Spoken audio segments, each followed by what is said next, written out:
Welcome, my friend. Come in and make yourself comfortable by the fire.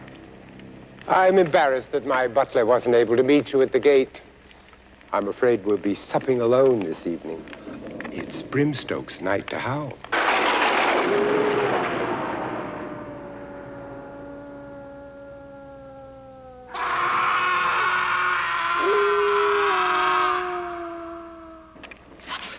Please forgive the minor theatrics.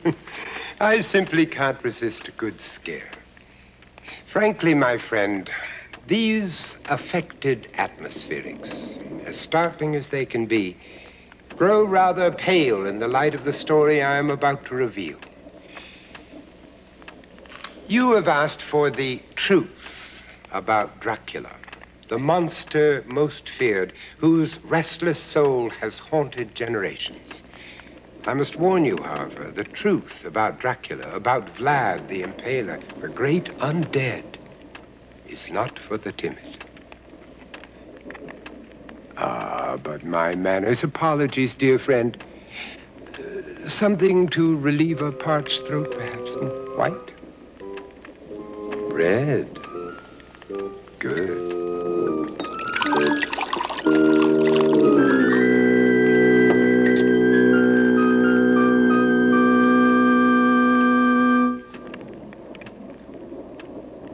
Like the tightly locked door at the top of the darkened stairway in the classic horror movies, Dracula's legend stands before us, daring us to investigate. I, like you, have always been fascinated with Dracula. The curiosity that brings you here tonight led me to ask the same questions. Why has the Dracula legend intrigued us so many generations? Could it be his triumph over mortality? His hypnotic power over victims, the elegance of this gentleman killer, or the sheer thrill of being scared to death? Well, perhaps all of these elements combined have made Dracula the most popular character in the history of horror, inspiring hundreds of writers and filmmakers. But I caution you to approach this evening with more respect than one would have for an ordinary fictional character. For there is more truth than fiction in the story of Vlad Dracula. Though a legend surrounds him, I assure you that such a man actually lived over 400 years ago in the mountains of Transylvania, a very real country in the heart of Europe. Here, in fact, in this town of Shigashiwara, the real Dracula, Vlad Dracula, began a legend that would endure the centuries. A brass plaque still announces the fact to passers-by. In this house, Vlad Dracula was born. And now the truth, my friend. Travel back with me to 15th century Transylvania.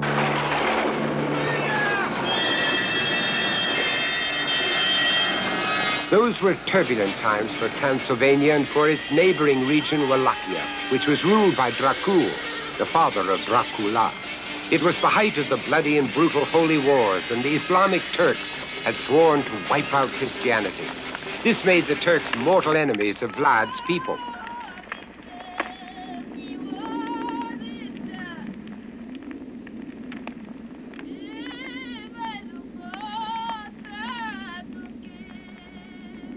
For many of his teenage years, Vlad was held captive by the Turks.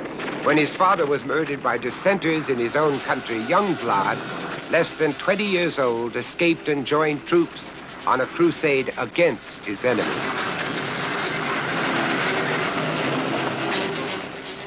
Within a few years, he had led several successful missions and was rewarded by his people with the same title his father had held, Crown Prince of Wallachia. Thus began a rise to power unlike any other in history. Vlad first decided to assert his newfound power within his own country. He issued proclamations from his long table with a clear message for the boyars: submit or die. Innocence was a question decided by only one man, Vlad Dracula. In one day, some 500 nobles were impaled on stakes in the hills surrounding the city. Few dared to stand up against him again. From then on, Dracula was known as Vlad Tepes, Vlad the Impaler. And within a very short time, Dracula was undeniably the leader of his people.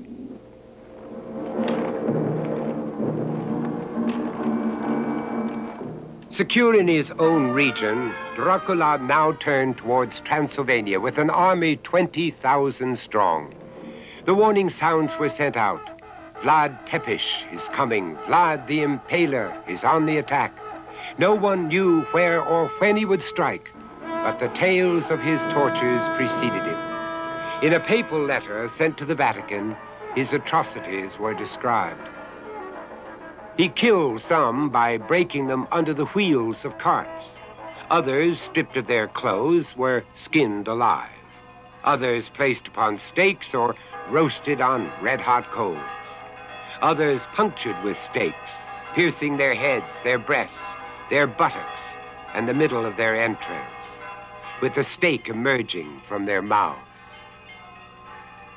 The Transylvanians tried to take refuge behind the secure walls of monasteries, but nothing could stop the bloodthirsty Vlad Dracula.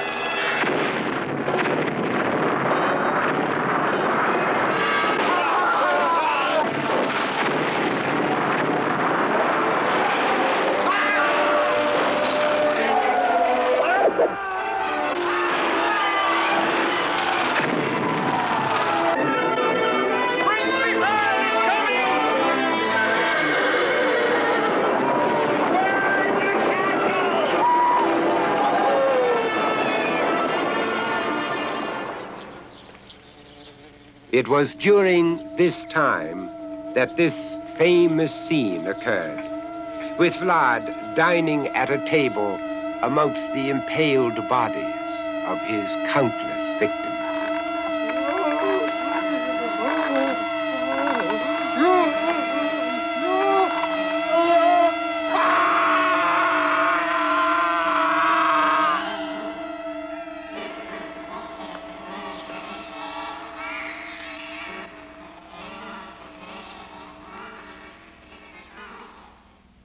By late 1461, Dracula, unquestionably in command of his homeland, decided to do battle with his old enemies, the Turks.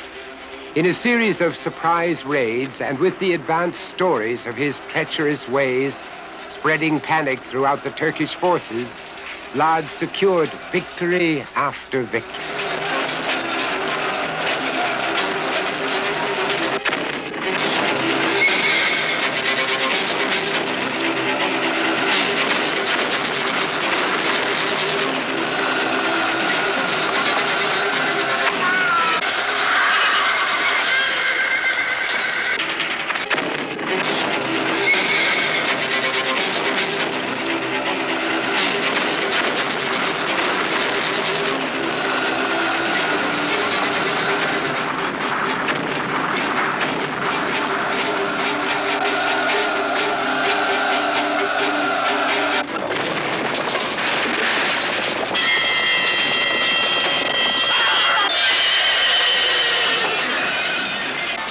Within an amazingly short period of time, he had achieved the impossible.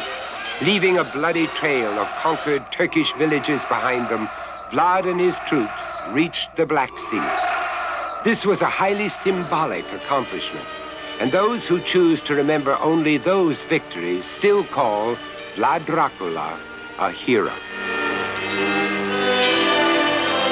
But Dracula's success was short-lived.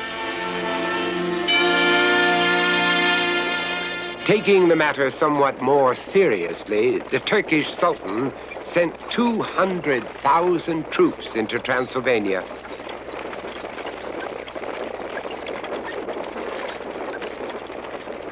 Against these odds, Dracula was forced to retreat towards Wallachia. He had no choice but to return to his castle, but Vlad wasn't alone. The Sultan sent a battery of troops after him, and Dracula's mighty castle was destroyed.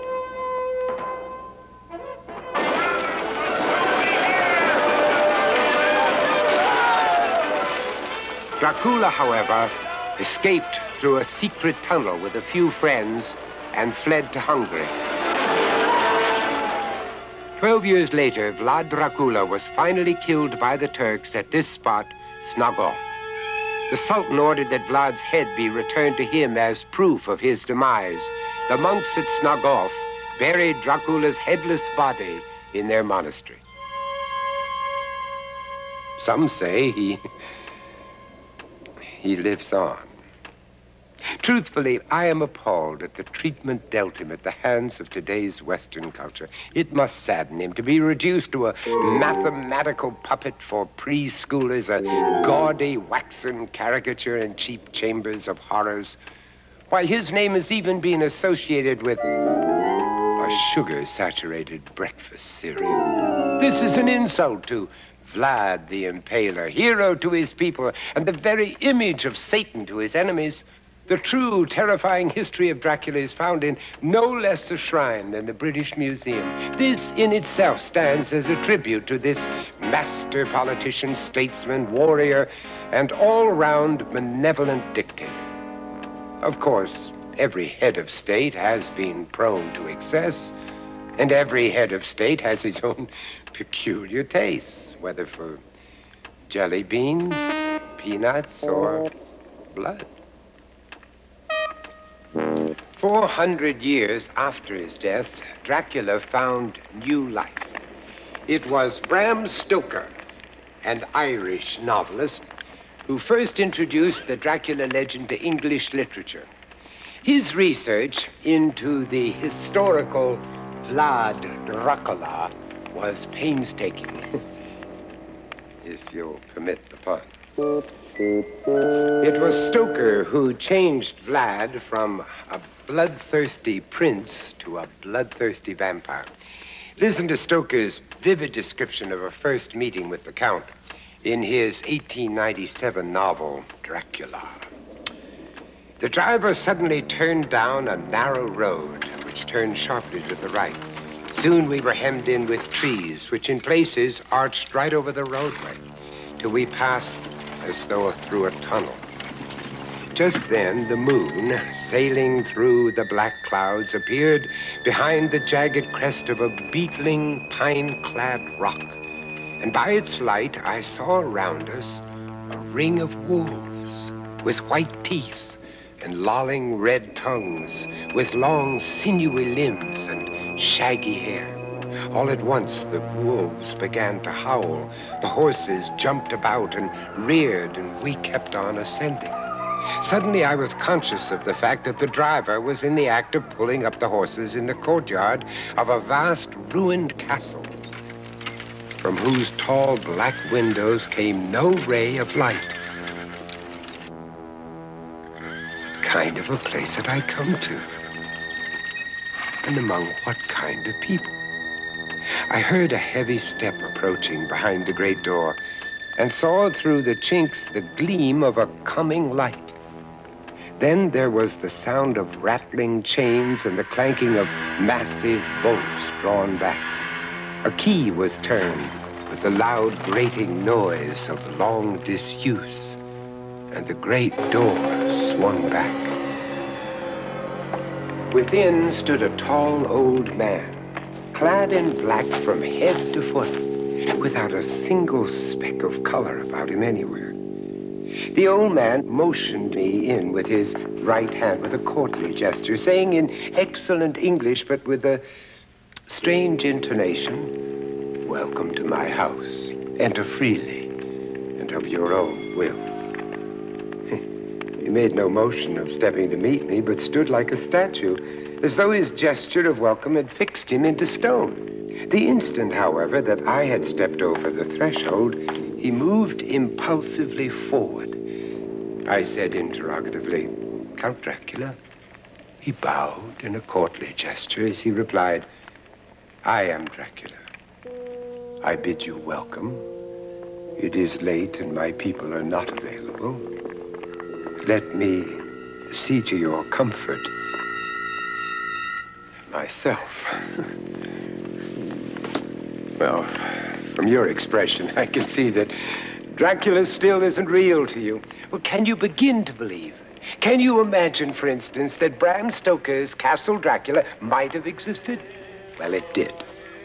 To ensure the strength of his reign, once and for all, Dracula used Easter, the most sacred of Orthodox holidays, as a trap. He encouraged a festive gathering of nobles and peasants on Easter morning, and then surrounded and captured them all. The old and sick were impaled and placed like fence posts around the city, while the young, healthy citizens were taken, still in their Easter costumes, and forced to work on the construction of Castle Dracula.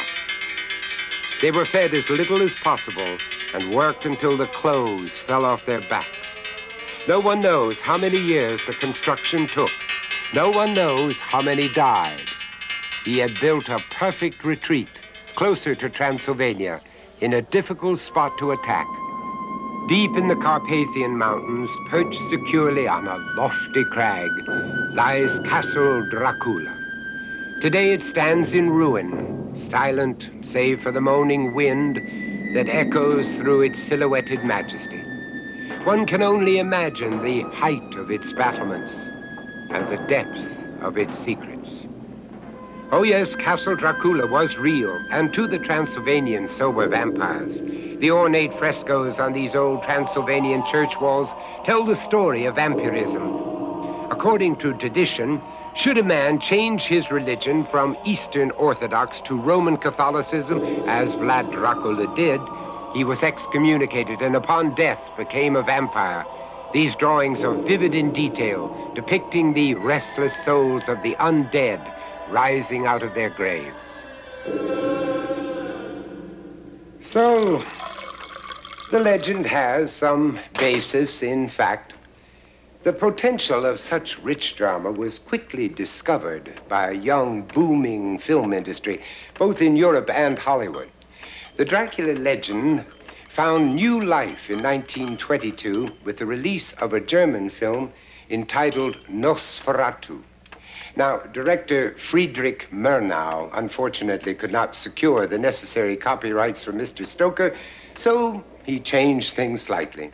Transylvania became the Baltic states, Count Dracula became Count Orlok, but essentially Nosferatu was the first of over 200 movies to contribute to Dracula lore.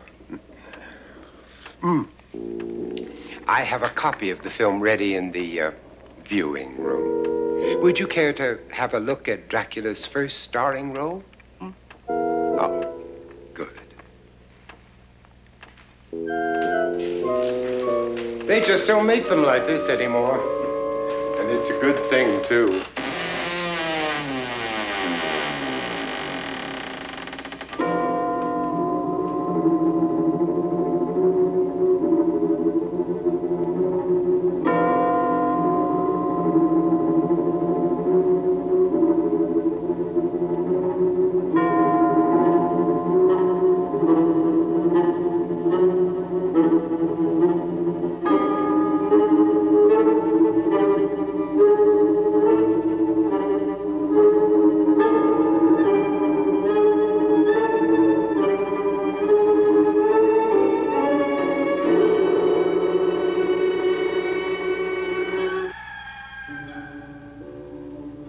The actor is Max Schreck. His Count Orlok bears little resemblance to the elegant devils of later Hollywood and London versions. Though vampire stories had been translated to the screen as early as 1909, this film was an adaptation of Stoker's novel and is considered the first Dracula vampire movie. Even today, Nosferatu remains a masterpiece of horror.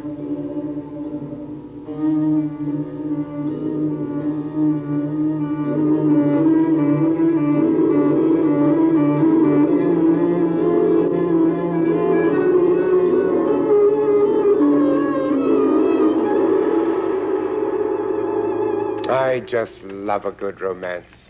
Kind of brings a lump to the throat, doesn't it? But the story gets better with every telling, as each element is added to the tale. The fangs, the black silk cape, the hypnotic eyes, even the myth that a vampire casts no reflection in a mirror.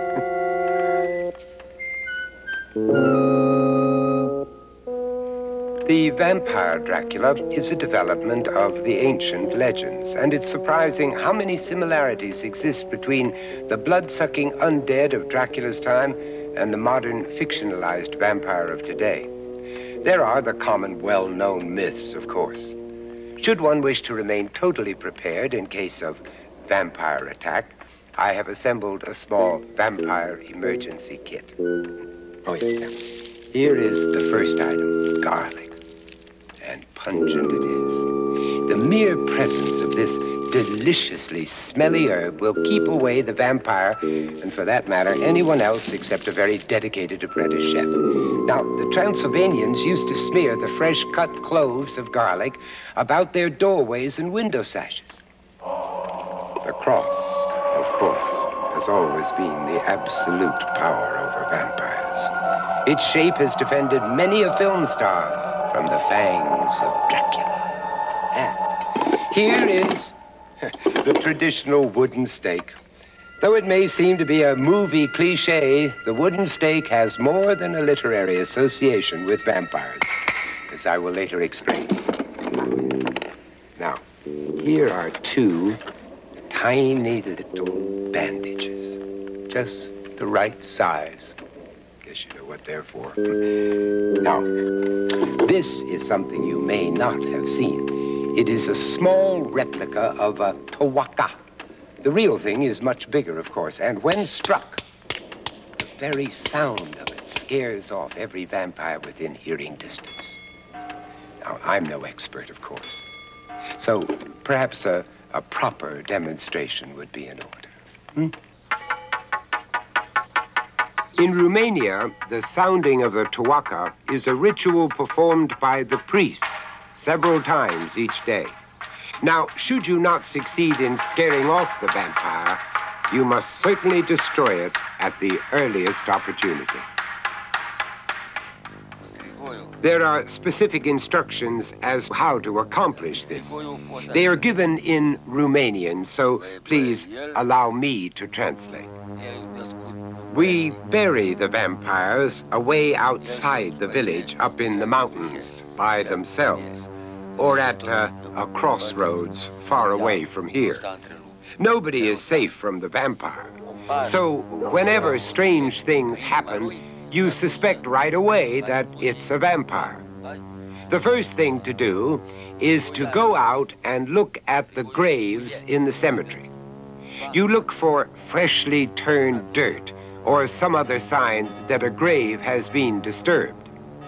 You have to do this during the day. Vampires aren't dangerous during the day, only at night. That's when they come out to suck people's blood and make them sick and put a curse on people. So you go out to the cemetery in the daytime. If you see signs, you have to open up the grave and kill them. In some places, they kill a vampire by cutting off its head. The surest way to kill a vampire is by driving a stake through his heart. The stake has to be driven right through the vampire's body into the ground. But if you don't find him and kill him, he remains undead. Vampires are no quaint legend, nor is Dracula a theatrical character created through actors and special effects. No, he is terribly real. Certainly, Hollywood has contributed much to the Western image of the Count. Many great men have played Dracula on the stage and screen. Most of them were my friends, though I somehow never had the opportunity to play the King of Evil. Maybe it's just as well. There are many classic film portrayals which have mixed fact with fantasy to create the popular image of Count Dracula.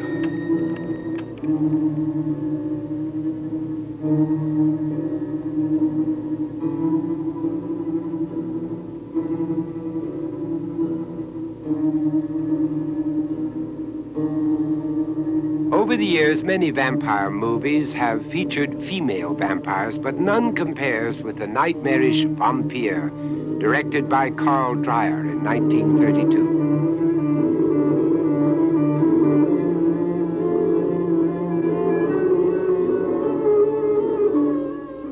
In this artistically acclaimed film, Dreyer presents his vampire as an ugly, old, witch-like woman. The horror is further enhanced by Dreyer's imaginative use of the camera. Such techniques as shooting through gauze to create a dreamlike haze are still used by filmmakers to this day.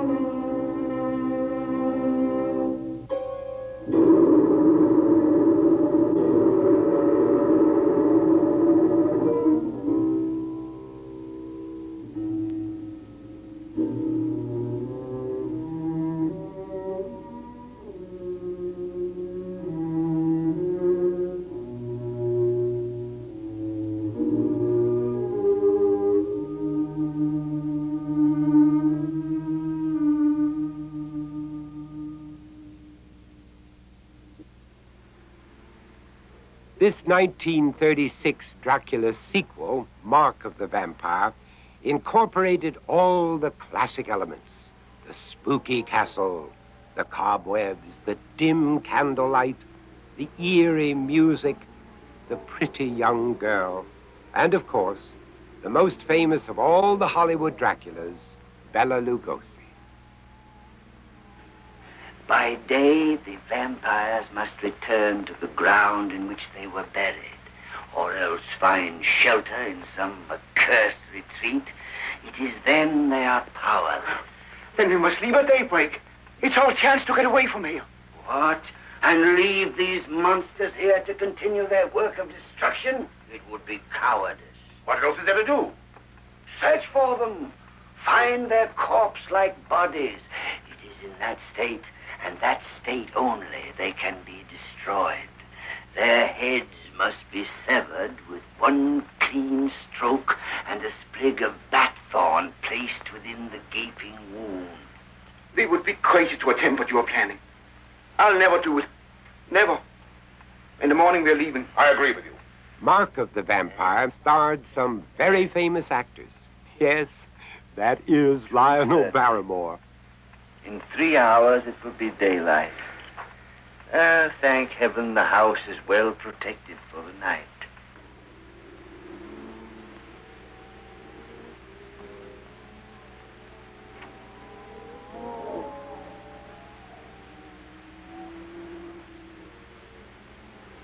Ah, the classic Dracula pose, but not the classic ending. This vampire business, it has given me a great idea for a new act. Luna, in this new act, I will be the vampire. Did you watch me? I gave all of me. I was greater than any real vampire. Sure. But get off your makeup. Yes, and help me with some of this packing. They have to shove this breaky job onto me. As the film industry progressed, so did the vampire story. In this 1943 production, Return of the Vampire, Bela Lugosi played a vampire who had been buried in London and was brought back to life by a World War II air raid. There's a blasted spike sticking out of his chest. You know, it ain't right for a man to be buried decent and proper like, and then go and get hurt by a blooming bomb splint. That spike's got to come out before we bury him again.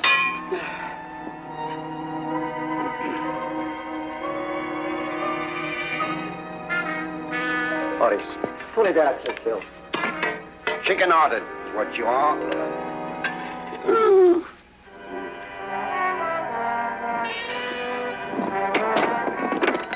Oh. What's that? Come on, Horace. Let's bury him and get it over with. With his lifelong servant, a werewolf named Andreas, Lugosi plotted his steps towards immortality. Lady Jane Ainsley and Professor Walter Saunders imprisoned me, deprived me of life for the past 23 years. It was my curse. Posing as an escaped German doctor, the vampire chose his victim carefully. Lady Jane. How will you do it, Master? Through those she loves the most. Come, Andreas. I must find a new resting place. There you will bring the coffin with my native soil. And then, Andreas, I have other plans. And, well, you can guess the rest. I've seen sick men before.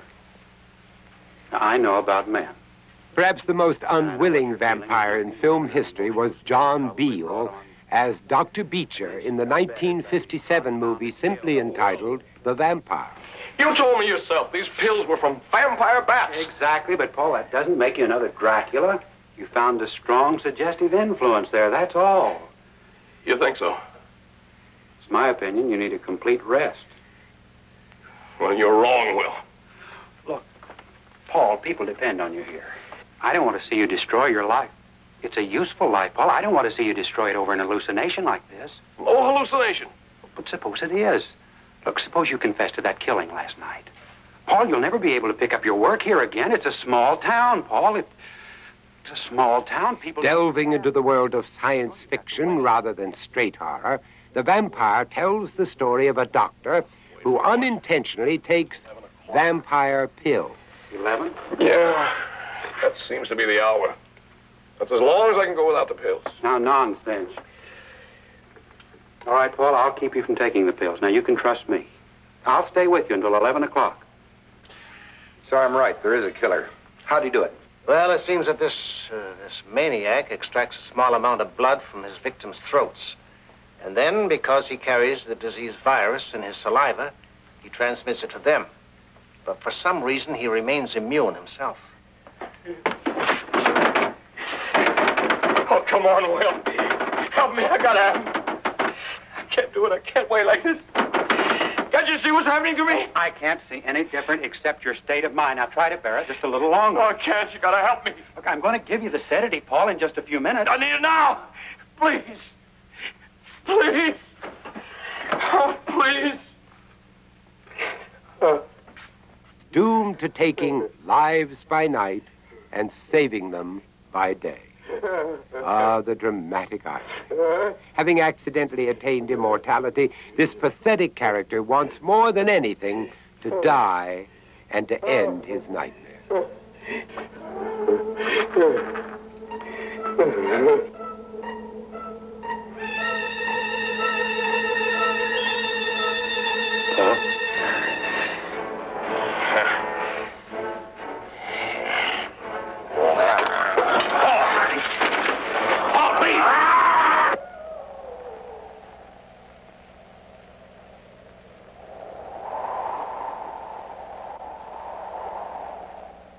In 1961, actor Francis Lederer had his chance to portray the Prince of Darkness in Curse of Dracula, also called Return of Dracula. This time, the vampire comes to America for his evil pursuits. Using the name of Balak Godal, he presents himself to the unsuspecting family of Cora Maybury, claiming that he is her long-lost cousin from Eastern Europe. The cross is my enemy, Rachel. Take it off. Take off the cross, Rachel, then we can speak. I must speak with you. What? The cross.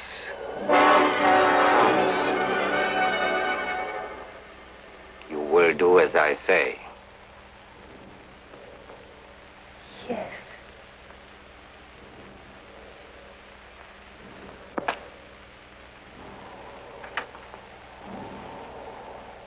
Obviously influenced by Bela Lugosi, Lederer is careful not to carry the resemblance too far, choosing a simple, dark business suit for his vampire attire. Are you afraid? No. I bring you the darkness of centuries past and centuries to come. Eternal life and eternal death. Now do you fear?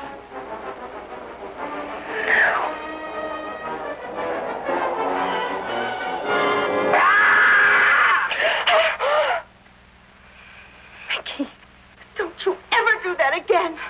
Get up, will you, Rachel? Gotta help Mom finish making the costumes. Out of the way. No, you must listen to me. You must listen to what I say. You shall not leave. You are bound to me. You shall die as you are bidden to die. Get out of the way!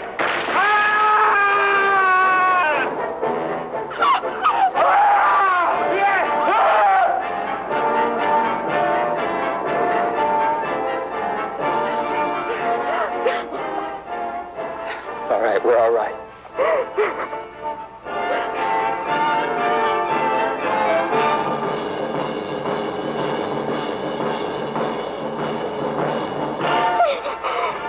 Don't look, honey. He's gone.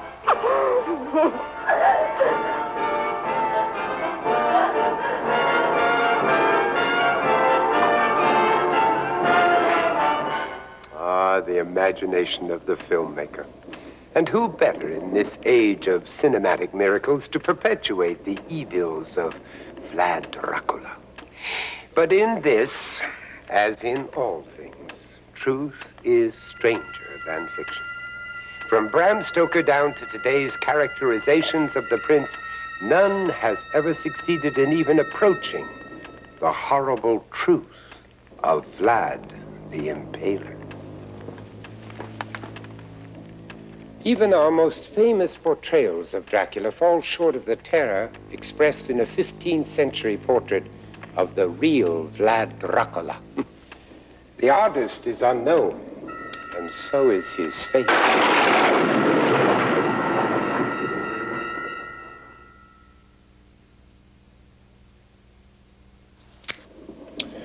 Now you know what captured Bram Stoker's imagination. You understand the significance of Dracula and the wooden stake. Why little children in Romania are warned to be good, or Dracula will get them. Much more influential than the threat that Santa might not bring a gift, don't you think? But there is much more you don't yet understand, more strange truths you have yet to hear. What could be stranger than the truth of Dracula's past, Dracula's present? To the people of Romania, still isolated from the modern world, Dracula and his legend live on. The stories play an important part in their lives. You see, my friend, Dracula does exist today. Where? Where else? In Transylvania. You seem to scoff at the truth. I beg you, do not leap to conclusions until you have heard the whole story. For stranger things are still to come.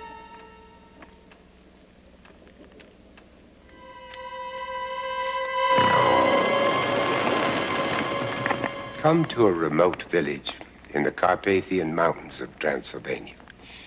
Not 15th century Transylvania, when Vlad Dracula led his bloodthirsty raids, but Transylvania today, where his legend still lives on.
Here, a man has died. His body lies in state in his home, awaiting the funeral tomorrow morning. And outside, the villagers have gathered to perform an exorcism, an age-old ritual complete with wailing and fires and homemade masks to ward off evil, to ward off the vampires. To these villagers, this is a serious, one could say, life or death matter. If they succeed, the soul of their friend will leave his body and rise to heaven. If not, he could become a vampire, joining the great undead, destined to return and promote evil in their community. One double-sided mask shows the effigy of the historical decapitated Dracula on one side and the traditional vampire with hollow eyes, pale skin, and bloodied mouth on the other. Dracula, the great undead.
By the first light of morning, fear dwindles, but not precaution. Every care is taken to prepare the man's grave properly. In the graveyard, markers tell the story of how others in the village died. Here we see how this shepherd was murdered and then decapitated so that the victim could never come back to haunt his murderer. Such traditions still prevail. To these people, there is no greater fear than the fear of the undead returning. A hole is cut in the sheet covering the corpse. The lid of the wedge-shaped coffin is carefully laid on top, but no nails hold it in place. The grave is shallow.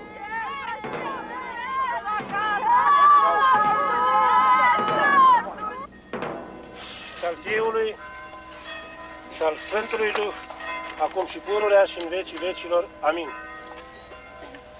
These procedures make it easier for the villagers to detect any signs of unnatural life. Should anything around the grave be disturbed, they will see it and react accordingly.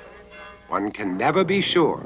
Despite the greatest precautions, a person may be destined to become a vampire. And so it is that these creatures lurk in the villages of Romania, or so the peasants believe. And that's why their ritual extends past the cemetery into their daily life.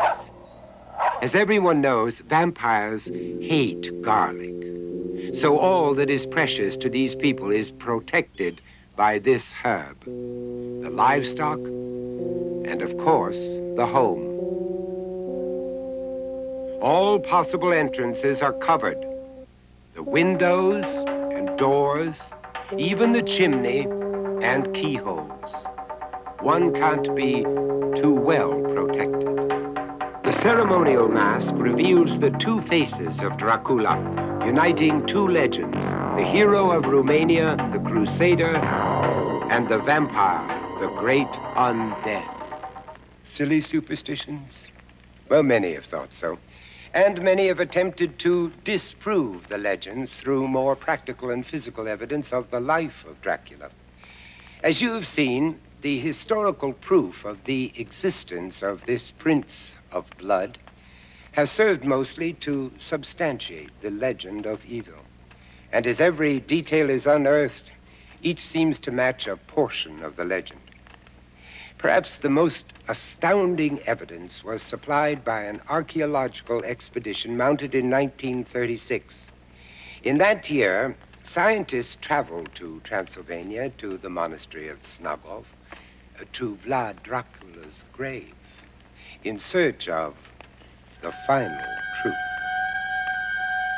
Today, Snagov is a gloomy place with only traces of its 15th century magnificence. Rich in legend, there are peasants here who say they've seen the ghost of Dracula rising from the lake. Who knows how many prayers and prisoners, famous people, and infamous acts these walls have witnessed through the centuries? Who knows how many secrets lie buried here?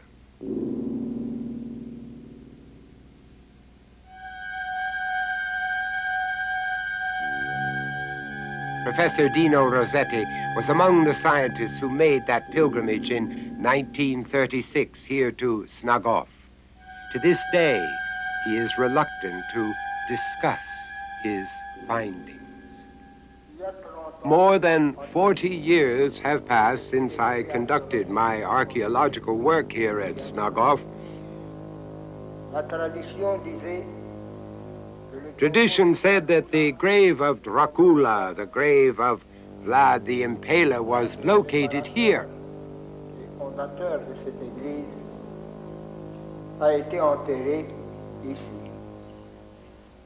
Here in this part of the monastery, I had the opportunity to examine the grave.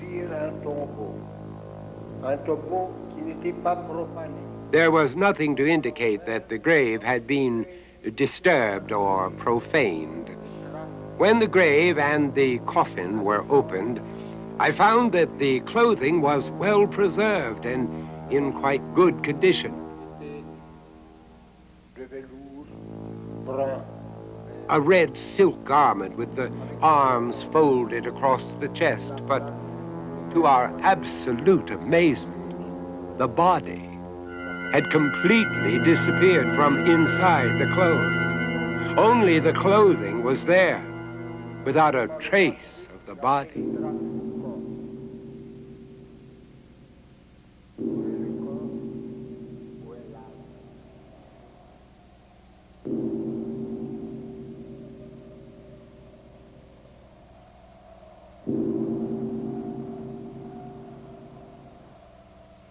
Where is the body of Dracula?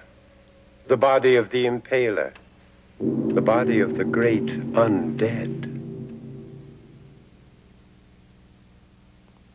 Truth is an interpretation of facts, whether those facts be real or imagined. To the people of Romania, for the past 500 years, Vlad Dracula has existed as truth. The horrors of history lend credence to his legend. The people meld vampires, demons, and religious beliefs with the legend. The novelist mixes these elements with a fertile imagination and a dramatic flair, et voila, Count Dracula in all his glory. The prince's psychotic, twisted mind served a purpose for the people of Romania against the Turks. And his evil proves to be barbaric only in the light of the knowledge of successive generations. Well, I've told you the facts. It is up to each of you to interpret these facts and determine your own truth. Well, it's dawn already. How the time has flown. Well, I've enjoyed this evening very much. But I'm afraid our little chat must come to an end. Oh, Brimstoke should be back by now. He will show you out.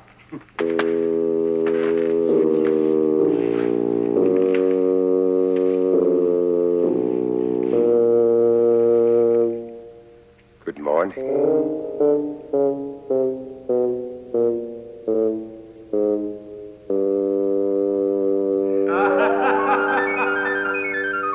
Ha ha ha.